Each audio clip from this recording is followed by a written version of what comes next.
цахим хэлбэрээр шийддэг нь бол энэ технологийн шийдэл. Тэгээд энэ бол зүгээр иргэдэд баримтыг нь имэйлээр юм уу те хэлбэрээр шилжүүлж байгаа болохоос шаардлагатай бол тэрийг хэвлээд авах бүрэн боломжтой. Мэдээж нөгөө талаараа бол энэ баримт бол өөрөө цаасан хэлбэрээр санхүүгийн нөгөө анхан шатны баримт учраас цаасан хэлбэрээр байх ёстой. Тэр шаардлагыг хангах үүднээс бол иргэд өөрсдөө имэйлээр ирүүлсэн тэр баримтыг хэвлэж авах эрх нь иргэдэд өөрт нь байгаа.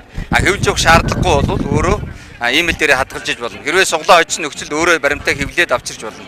Ийм боломжийг нээж өгч байгаа л гэсэн үг. Аж ахуйн нэгжүүд худалдаа эрхлэгчид одоо энэ системийг нэвтрүүлсэн байгаа юу? Нэвтрүүлж эхэлж өнөөдөр бид нэр хэрэглэгчийн систем нийлүүлэгч энэ холбоотоо бид нэр тэгээд дээрээс манай энэ гайл татвар санхүүгийн мэдээллийн улсын төсвийн үйлдвэрийн газар байж байгаа. Тэгээд татварын ерөнхий газрын гурлаа бид нар санамж бичих байгуулж байна. Энийн хүрээнд бол энэ ажлыг өшөө илүү нэвтрүүлэх талаар бид нар хамтран ажиллах санамж бичих байгуулсан. Энэ холбооны хүрээнд бол нийтдээ 15 аж ахуйн нэгж бол хамрагдаж байгаа юм. Нийтдээ ийм хэрэглэгчийн систем нийлүүлдэг бол нэг 70-аад компани байгаа. Тэгэхээр бусад үлдэж байгаа компаниудыг бид нар бас урьж байна. Бүгдээрээ нээлттэй хамтарч ажиллая. Та бүхэн техникийн шийдлийг гаргаж ирээч. Хуулийн хүрээнд хуулийг хэрэгжүүлэх үүднээс хамтарч ажиллая гэдгийг нээлттэй зарлаж байгаа юм.